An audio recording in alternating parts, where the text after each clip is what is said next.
A chilling historical pattern, one that has shattered three great powers in the last 250 years, is re-emerging.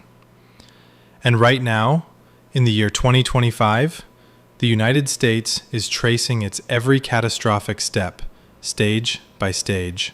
We are following this blueprint, grievance by agonizing grievance, as if enacting a script authored in blood and chaos. The first act began in 1789. At that time, France stood as the undisputed titan of Europe, a beacon of wealth, culture, and progress. Yet in a mere 5 years, its government was dismantled, its king was executed, and the nation plunged into the reign of terror, a period that claimed 40,000 lives. Souls executed for political dissent. Then, in 1917, our focus shifts to the colossal Russian Empire, where the Tsar held dominion over 180 million people. Its military was battle-hardened from the Great War, yet in a breathtaking 8 months, the entire regime disintegrated. The Tsar met his end, the Bolsheviks seized control, and a horrifying 20 million lives were extinguished in the ensuing civil war and purges. Fast forward to 1959. Cuba presented itself as a thriving Caribbean jewel, a playground of American tourists, bustling casinos, and a seemingly stable economy. Yet within 2 short years, Fidel Castro had toppled the government, seized all private assets, and forged a communist dictatorship that would endure for 60 years. 3 separate instances, 3 complete revolutions, 3 distinct moments in history where an apparently stable state apparatus crumbled into utter chaos. And in every single case, the ruling elite was utterly blind to the impending cataclysm. They believed themselves inviolable. They dismissed the possibility of a popular uprising. They were convinced the foundations of their power were unbreakable, and every single time, they were fatally mistaken. And today, every single precursor, every ominous signal that heralded those 3 collapses is now flashing red within the United States. The staggering wealth disparity, the systemic government corruption, the catastrophic erosion of faith in our institutions, the silent, simmering rage building just below the surface. We are not approaching the pattern. We are already in stage 4. And history warns us that stages 5 and 6 arrive with terrifying speed. This is an analysis of how revolutions ignite, an examination of why governments are always the last to know, and a stark calculation that suggests we are next in line. But before we dissect the pattern, it is critical to comprehend what a revolution truly entails. It is not a protest. It is not a riot. It is not mere political change. A revolution is the complete annihilation of the existing order, replaced by something entirely new, and frequently, something far worse. Revolutions are not triggered by poverty alone. Destitution has been a constant throughout human history. Instead, they ignite when a populace's expectations catastrophically outpace their reality, when the belief that they are entitled to more than they possess becomes unshakable. They occur when the chasm between the elites and the masses grows so vast that the social contract itself fractures. And most critically, they happen when the people lose all hope that the system is capable of reforming itself, that the government, the courts, or the electoral process can or will address their grievances. At the point when peaceful reform is rendered impossible, violent revolution becomes a certainty. This is not some radical doctrine. Those are the precise words of John F. Kennedy. Those who make peaceful revolution impossible will make violent revolution inevitable. And historical precedent validates this grim axiom with chilling consistency. France, Russia, Cuba, 3 different centuries, 3 clashing ideologies, yet all followed the exact same 6-stage sequence to ruin. Let us now examine the mechanics of this collapse. We begin with the archetype of all modern revolutions, France, in 1789. Throughout the 1780s, France was considered the very epicenter of European civilization. Paris was the undisputed cultural capital of the world, French the lingua franca of diplomacy. The arts, philosophy, and sciences were all experiencing a golden age. King Louis XVI presided over the throne, The monarchy's dynasty had endured for 800 years. It appeared eternal, invincible. But just beneath this gilded surface, the decay was absolute. Here we find stage one of every revolutionary spiral: extreme wealth inequality.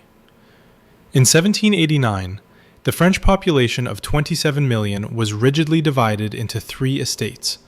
The first estate, the clergy, which controlled 10% of the land yet paid no taxes. The second estate, the nobility, comprising some 400,000 individuals, owned another 25% of the land while contributing virtually nothing in taxes. And the third estate, the remaining 26 million peasants, laborers, and bourgeoisie, possessed 65% of the land and shouldered the entirety of the tax burden. Consider the implications of that structure. 1.5% of the population was exempt from taxation, while the other 98.5% bore the entire financial weight of the state. The disparity, however, went far beyond mere taxes. The nobility held special privileges. They held the right to hunt on peasant lands and to demand unpaid labor. They resided in opulent palaces while the common people starved. Then, in 1788, a disastrous harvest caused the price of bread to skyrocket. Bread constituted a staggering 88% of a peasant's expenditures. When its price doubled, survival became impossible. Yet the nobility continued to indulge in five-course meals and host extravagant galas at Versailles. The chasm separating the wealthy from the masses was not merely economic. It was a profound, unbridgeable disconnect from reality. This brings us to stage 2, systemic government corruption and incompetence. King Louis XVI was not a malevolent ruler. Rather, he was fatally weak and indecisive. The French state was teetering on the edge of bankruptcy, crippled by the cost of foreign wars, including its support for the American Revolution. The state was drowning in billions of debt, and King Louis's strategy was a death spiral. Borrow more, bleed the peasantry dry with higher taxes, and refuse all austerity. The nobility, predictably, refused to contribute. The clergy followed suit, rejecting any fiscal responsibility. Every attempt at reform was stonewalled. The chilling reality was clear. The powerful would sooner watch their nation burn than surrender an ounce of their privilege. This is a pattern we have seen before. By 1789, France had reached a critical tipping point.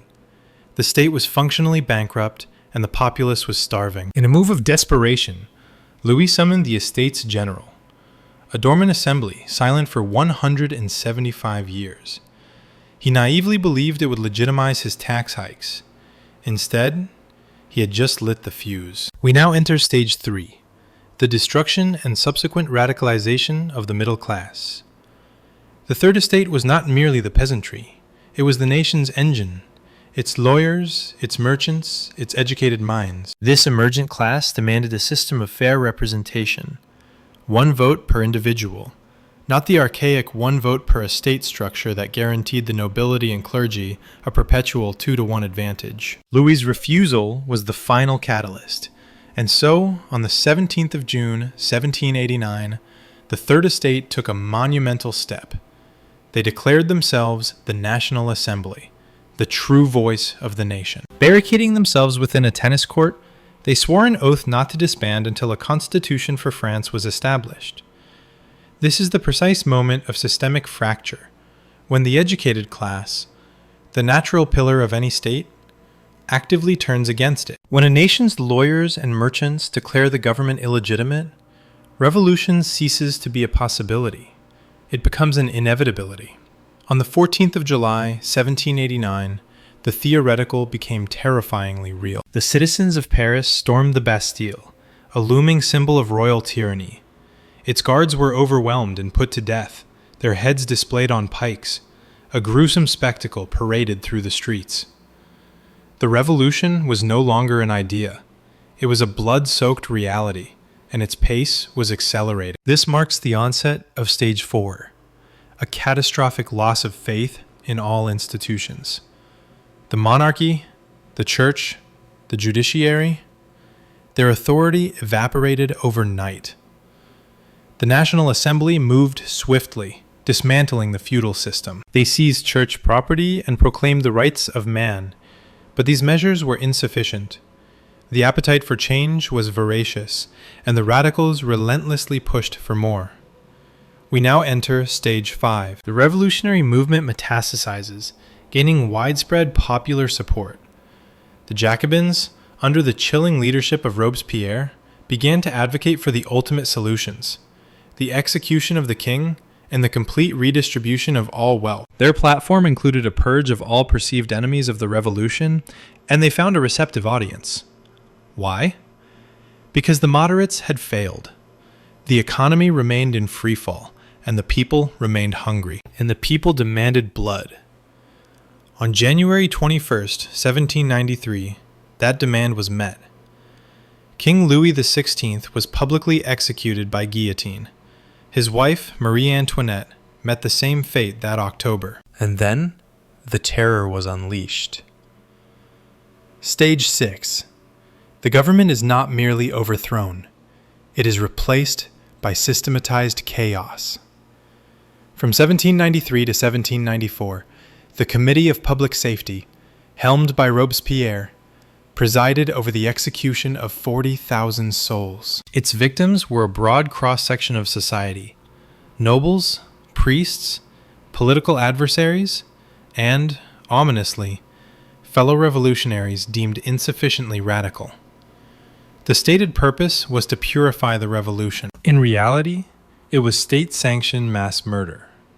The guillotine in Paris became a daily spectacle, a form of public entertainment. The purge, meanwhile, continued its relentless expansion, beginning with the nobility. It soon consumed the moderate revolutionaries, and finally, anyone merely accused of harboring counter-revolutionary thoughts. There were no trials, no requirements for evidence, only accusation followed by death. In a final, grim irony, Robespierre himself was consumed by the very machinery he had built. It is a fundamental truth. Revolutions always devour their own children. By 1799, France was a nation bled dry. After 10 years of unceasing chaos, economic ruin, and war on every border, Napoleon Bonaparte seized power in a coup d'etat and declared himself emperor. The revolution, which had been born from a cry for liberty, equality, and fraternity, culminated in a military dictatorship destined to plunge Europe into 15 more years of brutal warfare. The lesson of France is a stark one. The formula is lethally simple. Extreme inequality combined with governmental incompetence and a systemic loss of faith invariably leads to revolution.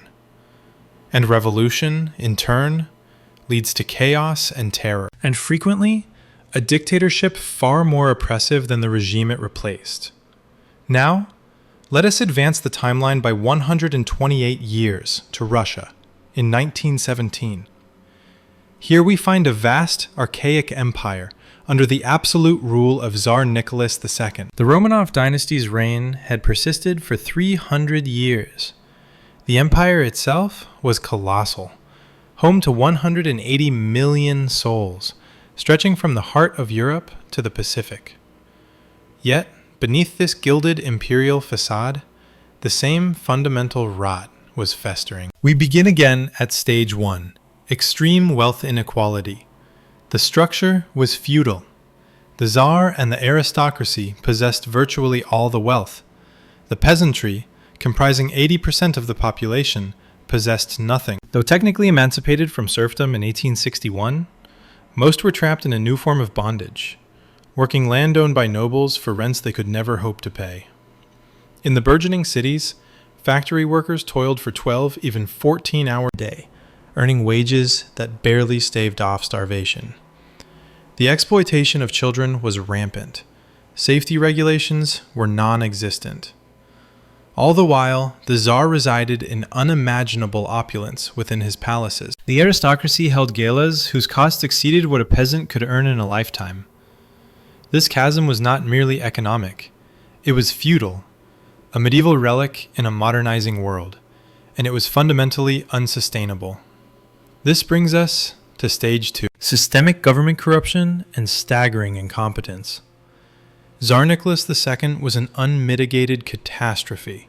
A weak, indecisive ruler, utterly disconnected from the reality of his nation, he clung to the archaic belief in his own divine right to rule. That divine right sanctioned his rule, rendering reform not just unnecessary, but an affront.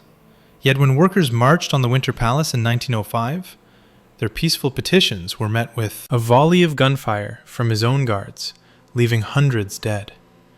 This was Bloody Sunday, the moment that irrevocably shattered the illusion that the Tsar cared for his people. Then, the abyss of the First World War beckoned. Russia's entry in 1914 was not a strategic move. It was a national catastrophe, sending millions of ill-equipped soldiers to their doom, led by incompetent officers as supply lines disintegrated. Soldiers were ordered to fight without bullets. Entire divisions surrendered, having no means to resist. By the critical year of 1917, the Butcher's Bill had reached a staggering 3 million casualties. The army was hemorrhaging men through desertion. The economy was in freefall. Yet the Tsar remained insulated in luxury, his state decisions dangerously swayed by the counsel of Rasputin, a shadowy mystic whose hold over the Tsarina was absolute. In February of 1917, the first tremors were felt in Petrograd. Riots, erupting from the breadlines, ignited by desperation. The workers soon swelled their ranks. The army was deployed to crush the dissent. But in a fatal turning point, the soldiers lowered their rifles. They refused the order. They mutinied. This is stage 3, the defection of the military and the professional class. When the instruments of state violence turn against the regime, its collapse is imminent. The Duma, Russia's own parliament, issued the final demand: Nicholas must abdicate. On March 15, 1917, he complied.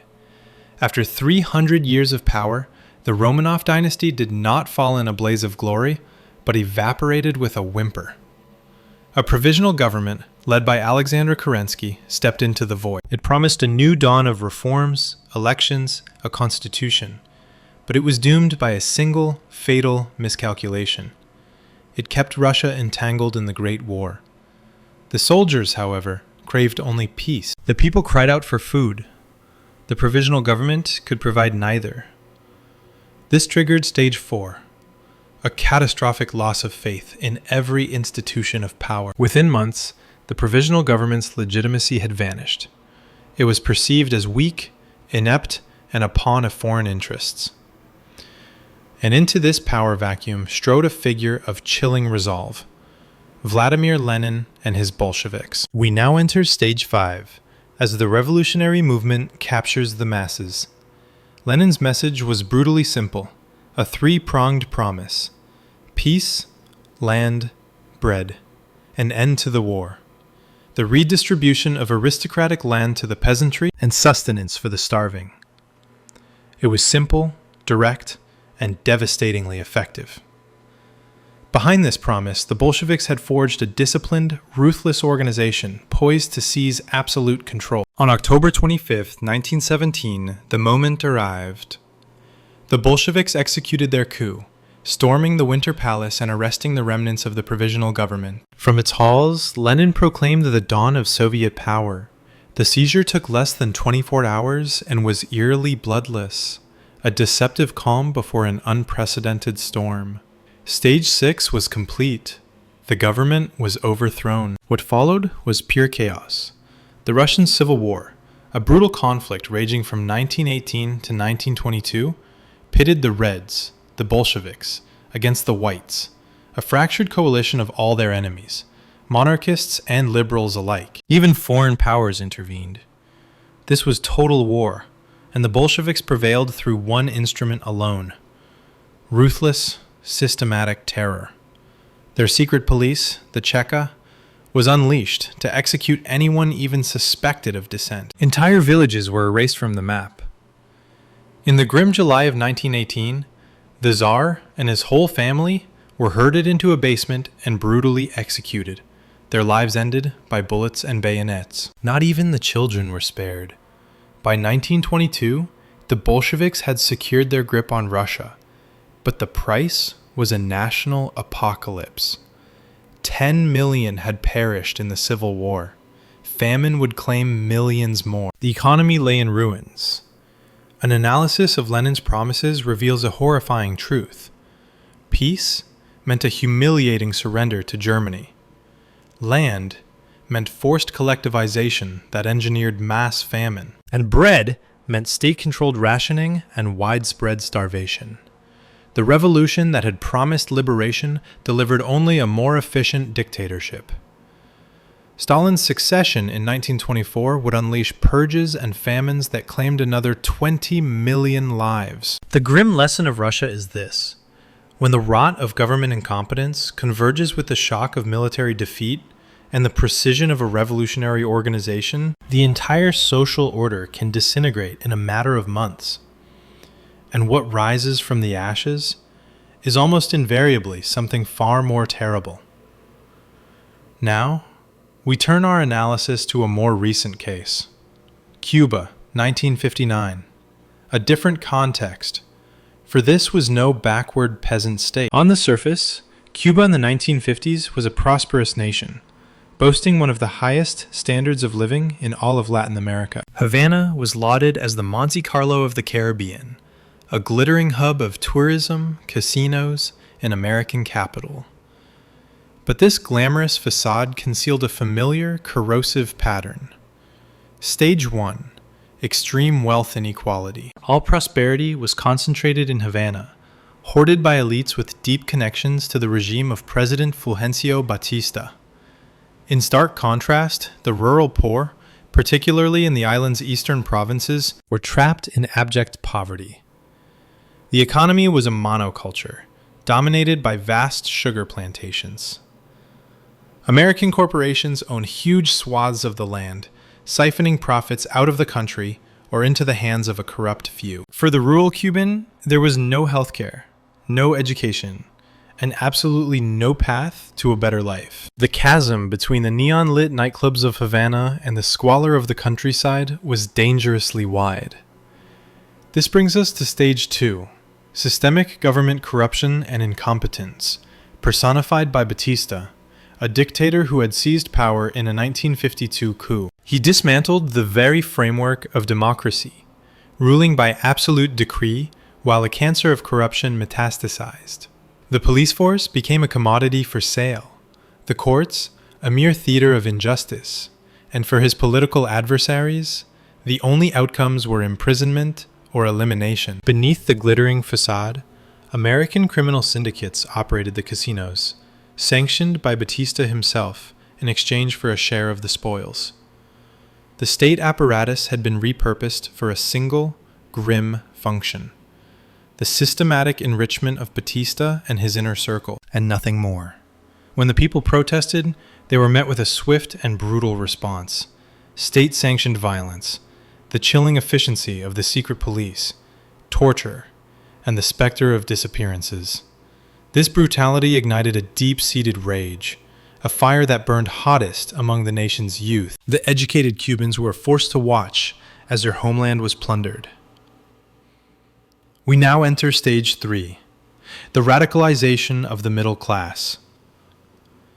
Consider Fidel Castro, a lawyer born into a family of considerable means. He was educated, positioned to join the ruling elite, yet he witnessed the pervasive rot of corruption and made a fateful choice: revolution. In 1953, he orchestrated an assault on the Moncada barracks. The attack was a tactical failure. His capture led to imprisonment. But his trial became a platform where he delivered a speech that would echo through the years, igniting the spirit of thousands. His defiant declaration, "History will absolve me." Released under an amnesty in 1955, he immediately retreated to Mexico to plot his next move.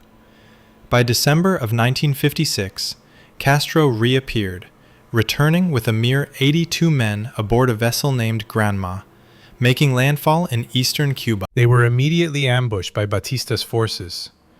The insurgency was nearly extinguished before it began. Only 20 survived, fleeing into the sanctuary of the Sierra Maestra Mountains. At this point, Most revolutionaries would have conceded defeat. Castro was not most men. And here, the pattern enters a dangerous acceleration.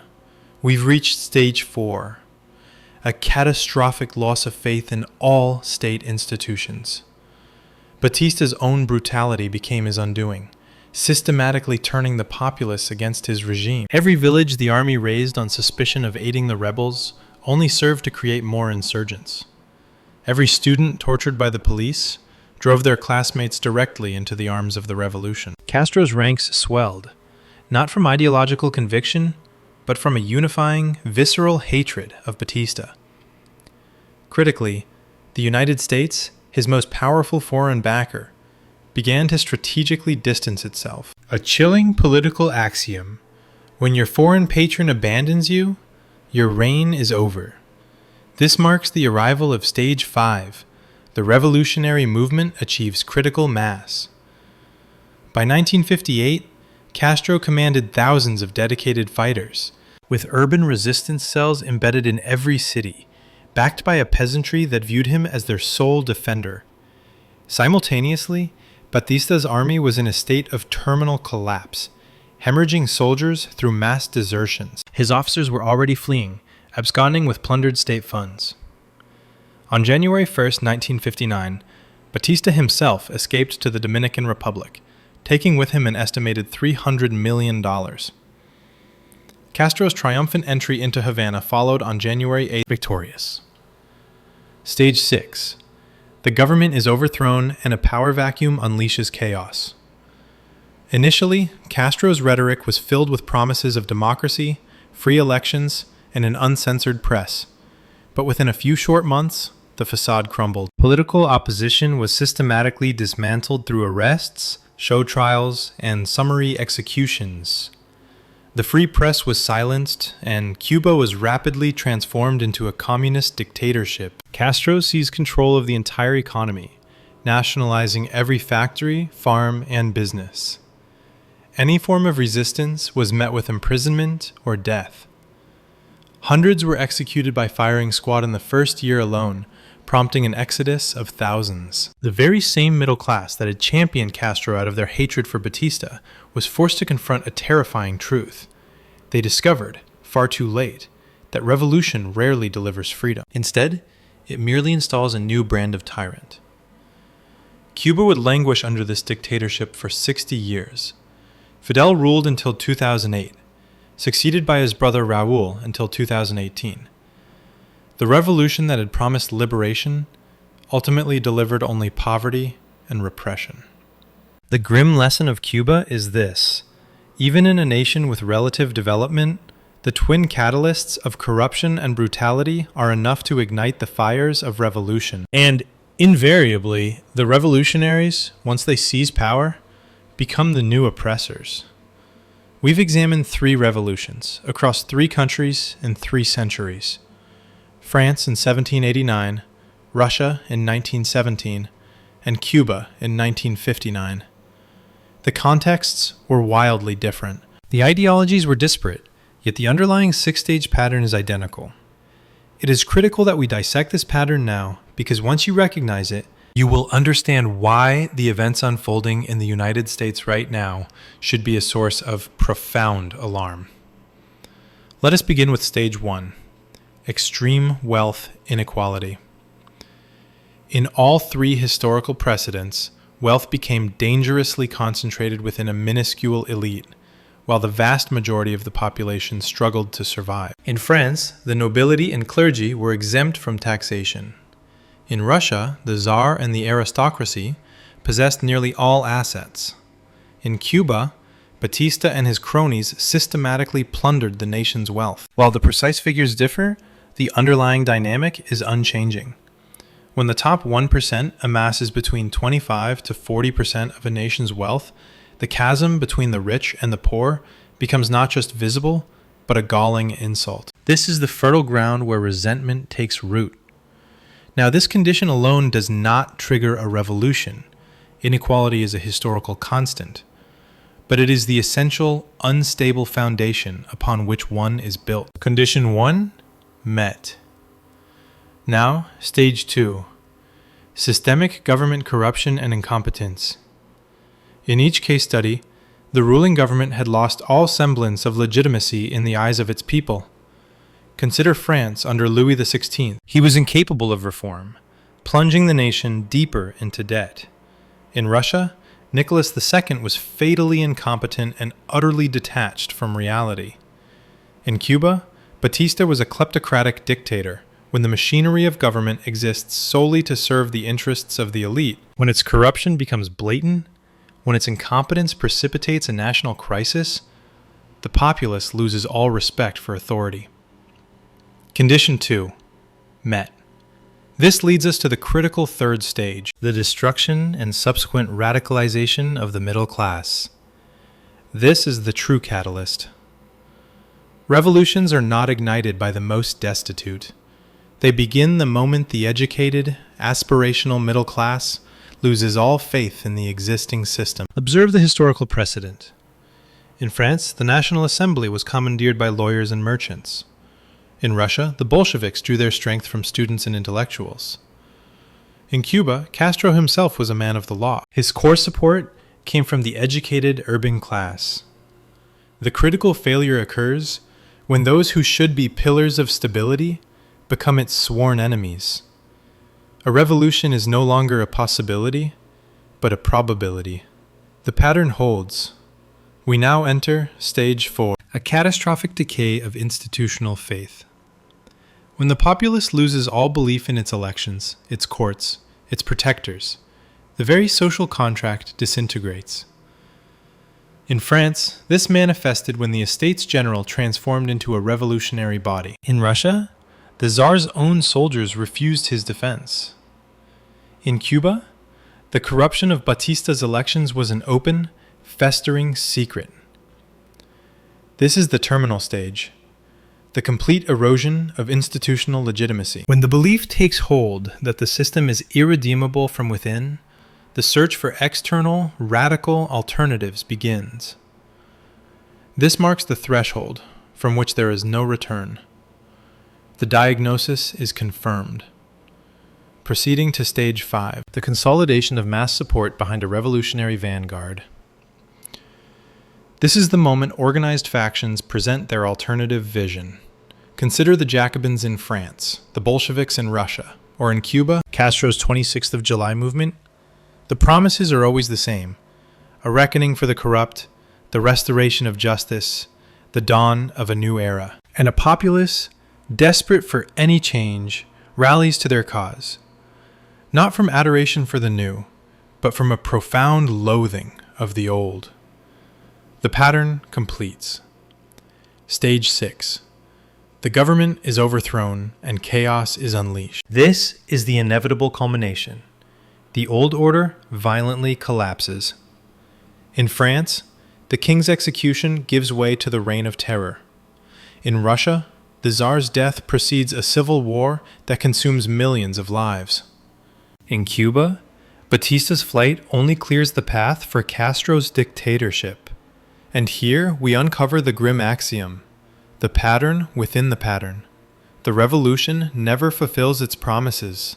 Its only true delivery is bloodshed. It delivers purges and a new, often crueler, tyranny. This is because revolutions are invariably hijacked by extremists, and the nature of the extremist is not to build, but to annihilate. The moderates, those who merely sought reform, are systematically executed or exiled. The populace, who dreamed of freedom, learns a terrible lesson far too late. The anarchy that follows is a far greater evil than the corruption it replaced. Now, let us apply this framework to the United States in 2025 and analyze why every single warning indicator is glowing crimson. Stage 1. Extreme wealth inequality. The condition is met. In 1980, the top 1% of Americans controlled 8% of the nation's wealth. Today, that figure stands at a staggering 32%, a concentration of wealth exceeding that of France in 1789. The top 0.1%, a mere 130,000 households, now possesses more wealth than the bottom 90%, a population of 117 million households. This chasm between the billionaire class and the rest of society is wider than at any point in American history, dwarfing the excesses of the Gilded Age and the roaring 1920s. This opulence is flagrantly visible. Private jets, mega yachts, excursions into space. All this while the middle class is priced out of home ownership, healthcare, and education. While millions are forced to work multiple jobs simply for survival, a deep and justifiable rage is metastasizing. We proceed to stage 2, systemic government corruption and incompetence. The condition is met. Public trust in Congress has plummeted to 15%. Confidence in the Supreme Court is in a state of collapse. Half the nation is convinced its elections are fraudulent. Meanwhile, insider trading among members of Congress continues, virtually unchecked. Legislation is openly drafted by lobbyists. Politicians are beholden to corporate benefactors, resulting in total paralysis. The nation's infrastructure is crumbling as the national debt spirals past $36 trillion. Solvable problems are left to fester because the government no longer serves the populace, it serves its donors. When both political parties are perceived as equally corrupt and inept, when the electorate concludes the entire system is rigged, faith in the democratic process itself perishes. This leads us to stage 3. The annihilation and subsequent radicalization of the middle class. The condition is met. The American middle class is being systematically hollowed out. Higher education is financially unattainable. Housing is impossibly expensive. The cost of healthcare is driving families into bankruptcy. Wages have remained stagnant for decades, while asset prices have skyrocketed. A generation of educated young people now finds the stability their parents enjoyed to be an impossible dream, as they are crushed under the weight of student debt. Unable to purchase homes or begin families, their disillusionment curdles into anger. When the very professionals who are supposed to be the bedrock of society, lawyers, teachers, engineers, find themselves failing, they inevitably radicalize. They begin to search for a cause, for someone to blame, and targets are readily found. The elites, the billionaires, the system itself. This is the genesis of revolution. It does not begin with the destitute, but with the educated class, whose expectations have been betrayed. This brings us to stage 4, a total loss of faith in institutions. The condition is met. We have arrived at this point now. Trust in the media has hit historic lows. Public trust in law enforcement has disintegrated. Faith in the electoral process is shattered. One half of the country is convinced the 2020 election was stolen. The other half is convinced the January 6th riot was an attempted coup. Neither faction trusts the other. Neither faction perceives the nation's core institutions as legitimate. The courts are viewed as political instruments. The FBI is seen as a partisan weapon. Every event is refracted through a distorted, partisan lens. And when this occurs, when belief in shared neutral institutions dies, the country ceases to be a unified entity. It becomes two hostile nations sharing a single territory, merely waiting for a catalyst. For France, it was the Estates General. For Russia, it was Bloody Sunday. In Cuba, the catalyst was Batista's tyranny. For America, the spark could be anything: a disputed election, a catastrophic economic collapse, the removal of a political figure, or a single law enforcement event amplified to a global scale. Consequently, the tinder is bone dry, awaiting only a match. We have entered the 4th stage, and the historical record is unequivocal. Stage 5 is the inevitable successor. Stage 5, where a revolutionary movement captures the popular imagination. This is not yet fully materialized, but the components are assembling. On one flank, an escalating demand for socialist frameworks, the reallocation of assets, and rhetoric that targets the affluent. On the other, a rising call for authoritarian control and the embrace of dominant leaders, along with actions that operate outside the established legal structure. A dangerous consensus is forming on both extremes. The system is irredeemably fractured, requiring not reform, but complete demolition and reconstruction. The moment the center cannot hold, when the fringes command popular allegiance, Stage 5 will have commenced. We are perilously closer to that threshold than the general populace comprehends. Stage 6 is the outcome no one dares to contemplate. For Stage 6 is pure chaos. In France, it was 40,000 executed during the Reign of Terror. In Russia, 10 million perished in the ensuing civil war. In Cuba, a dictatorship was entrenched for 60 years. The doctrine of American exceptionalism insists it is impossible here. The arguments are familiar. We are too stable, too prosperous, too democratic. This was precisely the belief held in pre-revolutionary France. The Russian Empire had stood for 300 years. Cuba was, by many measures, prosperous and modern. All three regimes disintegrated. The historical pattern is indifferent to claims of exceptionalism. So, what is the prognosis for Stage 6 in America? While the specifics remain unknown, historical precedent offers alarming clues.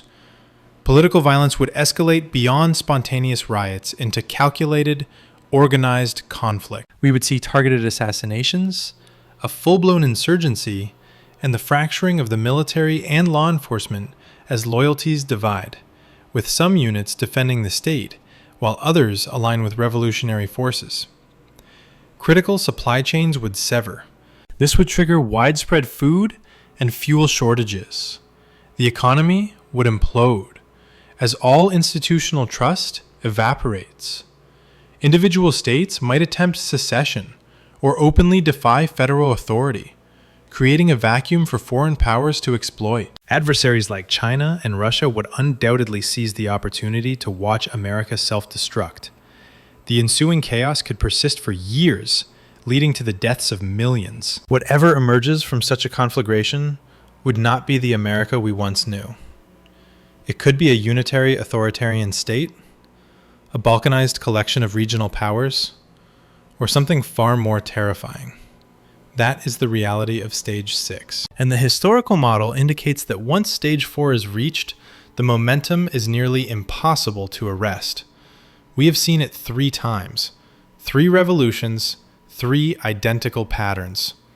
France, Russia, and Cuba. On each occasion, the ruling elite was blind to the impending cataclysm. Each time, they believed their position was unassailable. Each time, they dismissed the possibility of a popular uprising, and each time, the chasm between the wealthy and the poor, combined with systemic government corruption and a catastrophic loss of institutional faith, culminated in an explosion that annihilated the existing order. The United States is currently in Stage 4. Our wealth disparity exceeds that of France in 1789.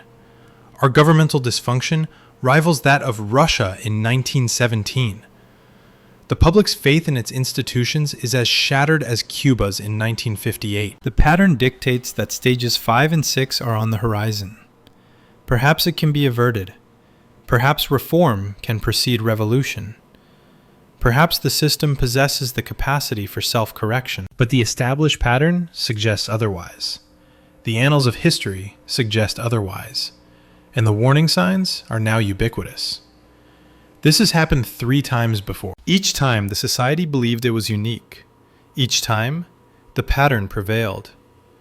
If this analysis has illuminated our true position within this cycle, you must pay attention, because when Stage 5 commences, when these revolutionary ideologies achieve critical mass, you will need to comprehend the events unfolding and their underlying causes. The answers are not concealed in the future. They are inscribed in the pages of the past.